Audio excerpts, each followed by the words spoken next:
di dalam pengawalan kasus Subang. Tadi itu saya ada melihat mencari-cari tahu tanggal berapa sih Danu ini dilahirkan. Karena ingin melihat apa yang terjadi dalam hidup Danu.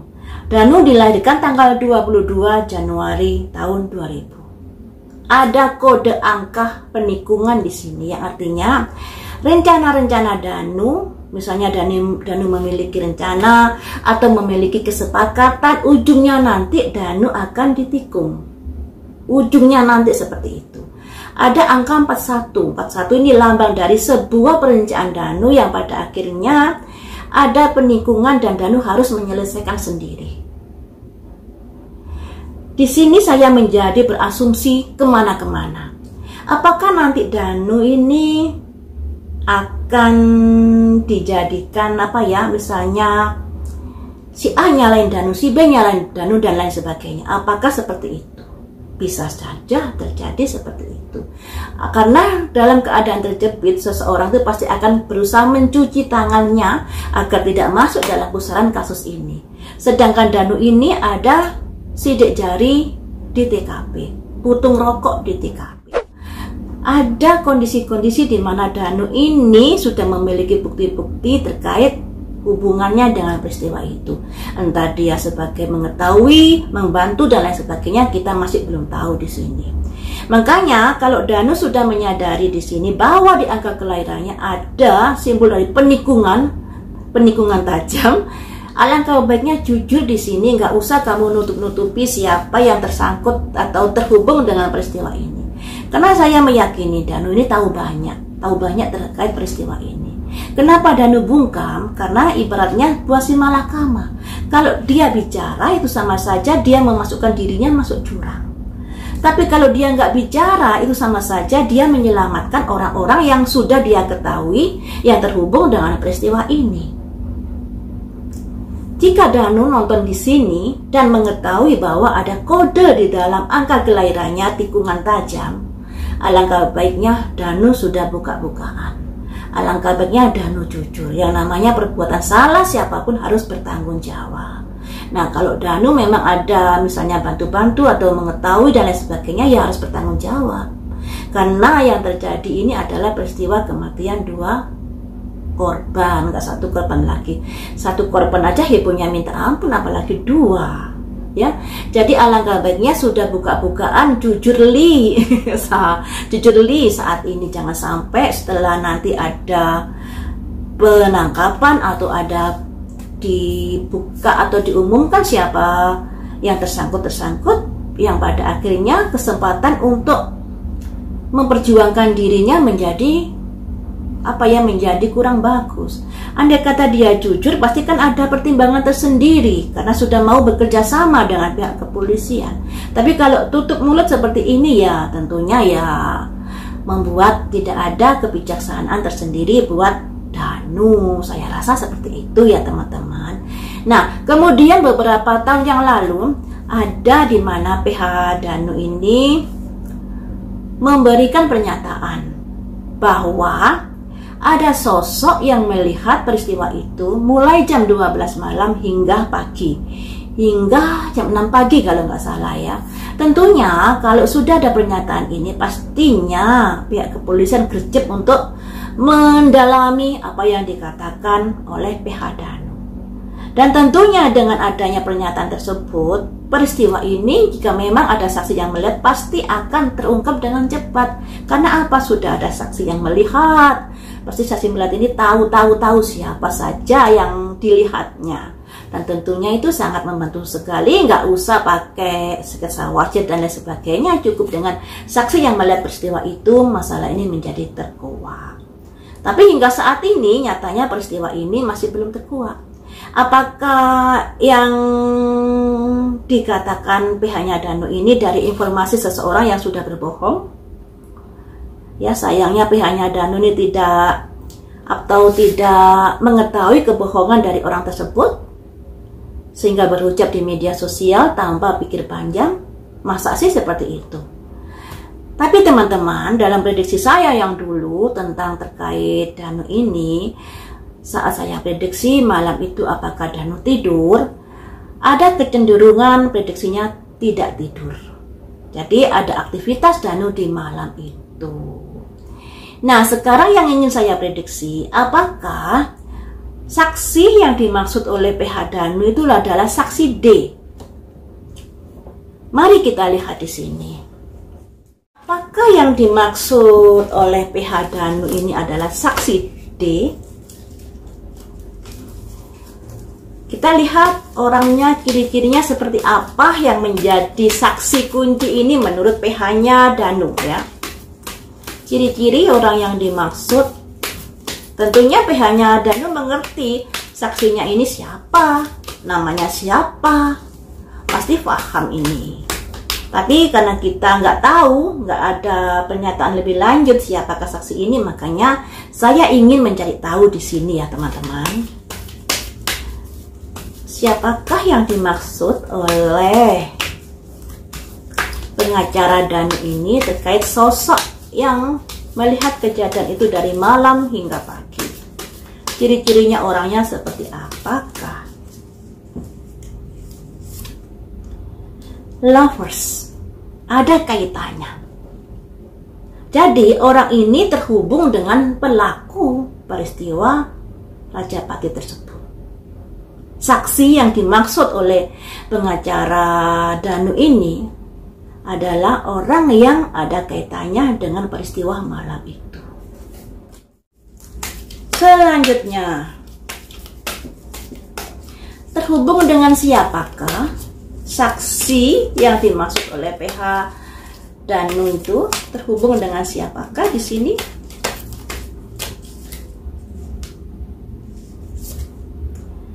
Pathway, jalan panjang, jalan yang penuh misteri di sini.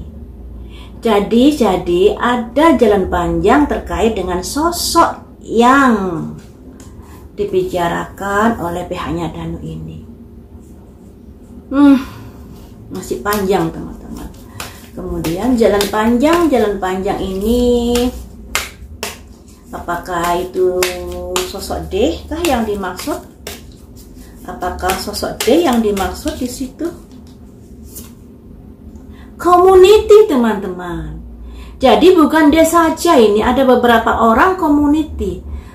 Kumpulan dari orang-orang yang merasa butuh uang mendadak, yang merasa ngiler dengan uang mendadak itu, ingin menikmati bersama-sama. Kumpulan community. Jadi orang yang dimaksud oleh PH-nya Danu ini ternyata ada terhubung dengan kumpulan dari orang-orang yang sudah melakukan peristiwa itu. Community ini adalah kumpulan dari orang, berarti lebih dari 3, lebih dari 2 seperti itu, dan memiliki tujuan yang sama. Dan community ini adalah community orang-orang yang memiliki tujuan sama dan merasa ingin menikmati uang yang ada di yayasan tersebut. Apa tujuanmu dengan community ini? Apa tujuan community ini? Official person, pegawai, terhubung dengan pegawai yayasan. Terhubung dengan pegawai yayasan. Official person ini ada 2 arti ya, pegawai, atau bisa juga diartikan dengan petugas, kayak petugas negara, petugas pejabat dan lain sebagainya. Jadi di sini ada 2 arti teman-teman. Community terhubung dengan pegawai yayasan atau petugas yayasan, atau bisa terhubung dengan seorang pejabat. Nah, selanjutnya, andai kata ini seorang pejabat, apa tujuannya ya? Karena begini loh, andai kata ini dilakukan oleh orang-orang misalnya yang tercurigai saat ini, tentunya pihak kepolisian akan gampang menciduknya loh ya. Tapi kalau ada sosok yang sangat berpengaruh di sini, tentunya ada permainan dan lain sebagainya di balik layar. Karena di sini ada simbol official person. Bisa diartikan pejabat, atau bisa diartikan juga pegawai yayasan. Pegawai yayasan ini dalam lingkup yayasan misalnya pendiri, kemudian yang lain-lainnya dan lain sebagainya, terkait dengan sekolahan tersebut dan yayasan tersebut pokoknya ya. Ada dua arti, terkait dengan yayasan dan sekolah tersebut atau juga terkait dengan seorang pejabat. Tujuannya apa pejabat ini? Andai kata memang ini pejabat ya, tujuannya apa pejabat ini atau pegawai yayasan itu terkait dari masalah ini? Tujuannya apa? Displayer. Tujuannya karena dia menghadapi tekanan di sini, menghadapi apa ya, sudah melangkah ini nggak bisa, melangkah itu nggak bisa. Dan ini kartunya yang kemarin juga keluar ini loh ya.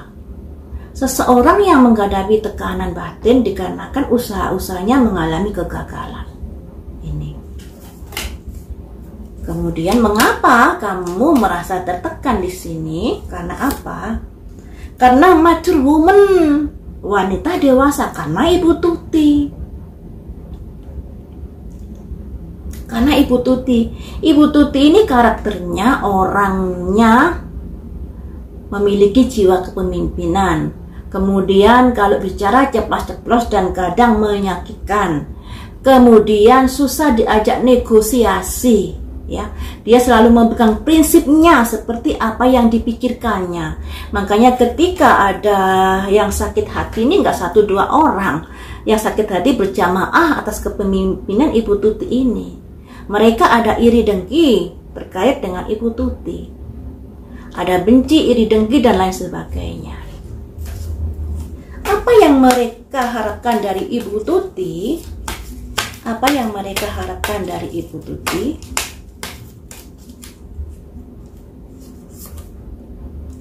Occupation ini pekerjaan, terkait dengan pekerjaan. Pekerjaan yang seperti apa atau terkait dengan pekerjaannya. Apakah kesejahteraan dari pekerjaan yayasan ini kurang diperhatikan sehingga mereka menuntut dan lain sebagainya? Bisa saja itu ya. Selanjutnya terkait dengan pekerjaan dalam hal apa? Give hadiah laki-laki masalah materi. Jadi di sini teman-teman, setelah mereka mengetahui, setelah community ini mengetahui bahwa di Yayasan Bina Prestasi, di Sekolah Bina Prestasi akan ada pencairan atau akan ada duit jeblok, disinilah mulai ada gejolak batin yang juga ingin menikmati. Mereka berpikir, jangan dinikmati sendiri uang itu, saya juga ingin menikmati. Makanya mereka menegosiasi Ibu Tuti. Tapi sayangnya Ibu Tuti tidak bergeming di sini. Dan inilah awal dari masalah itu terjadi. Terkait dengan pekerjaan, terkait dengan orang-orang di lingkaran Ibu Tuti yang ingin meminta hadiah. Nah, ada dua arti yang ini. Yang ini masih multitafsir ya.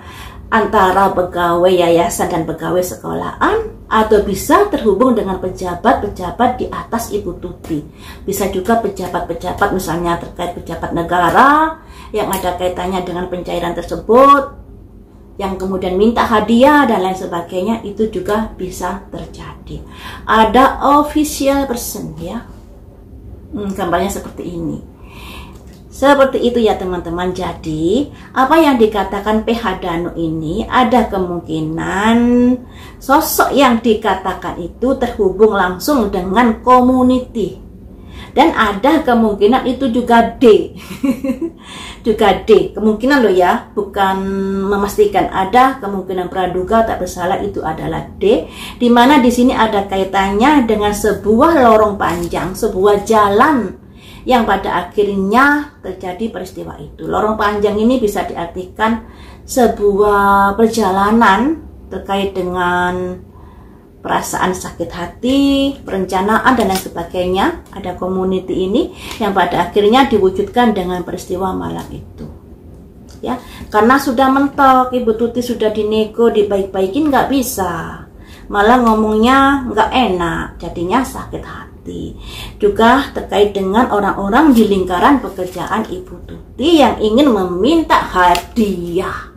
Nah, sekarang kalau kalian tahu, misalnya ada pencairan dari sekolahan itu, uangnya dikemanain aja? Apakah ada pegawai di luar yayasan dan sekolahan yang juga ingin meminta hadiah? Saya ingin mendalami official person ini, teman. Official person ini terhubung dengan yayasan atau terhubung dengan orang di luar yayasan. Di luar yayasan ini bisa juga misalnya pendiri yayasan tapi tidak berkecimpung di situ, ataukah bagaimanakah? Kita lihat saja nanti hasilnya seperti apa ya. Aduh, bulat ya ceritanya peristiwa ini. Dilihat dari sudut ini ujungnya di materi, dilihat dari sudut ini ujungnya juga materi. Saya ingin melihat untuk official person ini pakai kartu mana ya? Bukan ini, pakai ini aja. Official person ini maksudnya seperti apa? Apakah orang ini terkait di dalam yayasan? Berarti yayasan dan sekolahan, pendiri yayasan sampai kaki-kakinya sampai sekolahan ya, maksudnya seperti itu.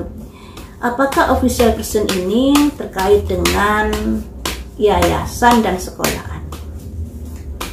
Jadi masuk di dalam lingkungan dalam ya, lingkungan dalam yayasan dan sekolahan.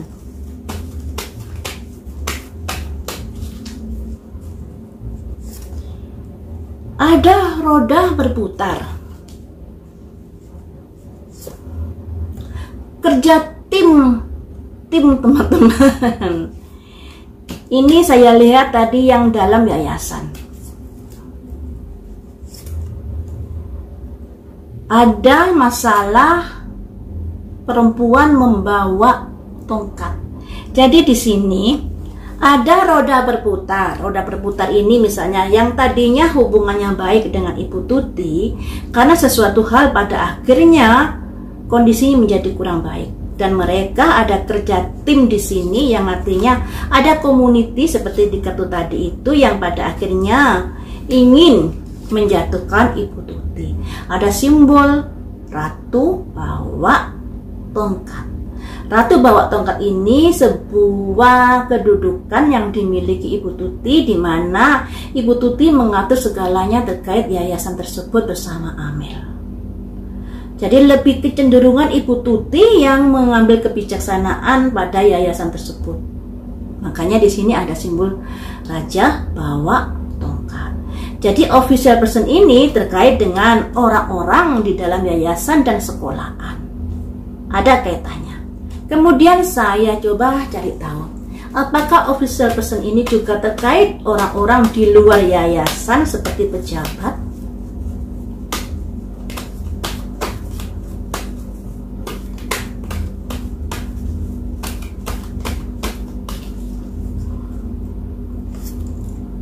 Ada bendera merah, sebuah kemenangan.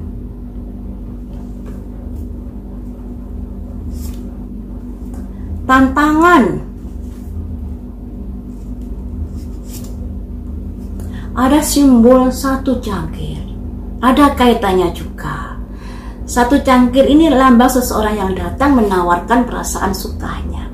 Jadi di sini memang lebih cenderung ke dalam yayasan dan sekolahan masalah ini yang berpotensi, karena di sini ada kerja tim. Tapi juga ada orang luar yang berpengaruh juga dalam peristiwa ini. Hanya saja orang luar ini tidak begitu dominan di dalam kasus ini. Yang lebih dominan adalah orang di dalam yayasan dan sekolahan. Jadi di sini yang perlu didalami ini adalah orang-orang yang di dalam yayasan dan sekolahan itu terlebih dahulu. Ketika mereka ditangkap, pastinya mereka akan bersuara siapa saja orang-orang yang terkait. Apakah ada orang yang di luar yayasan? Kayaknya ada, tapi kurang begitu kurang begitu kuat hubungannya dengan peristiwa ini. Ada sih, tapi nggak begitu kuat dibanding dengan orang-orang di dalam yayasan dan sekolahan. Jadi untuk fokusnya ya dalami aja yayasan ini dan sekolahan. Orang-orangnya ada berada di situ. Kalau menurut prediksi ini teman-teman, daripada jauh-jauh mencari tahu yang lainnya, tetapkan saja satu tersangkanya dulu, pasti akan bersuara. Nah, sekali lagi saya ingatkan buat Danu, angka kelahirannya ada angka tikungan tajam. Ada angka 41. 41 ini adalah sebuah perencanaan yang sudah direncanakan matang-matang, pada akhirnya ditikung dari orang-orang di sekitarnya. Daripada tutup mulut kemudian ditikung kan sakit hati, ya buka-bukaan aja sekarang sebelum ada penetapan tersangka, sehingga bisa dikatakan ada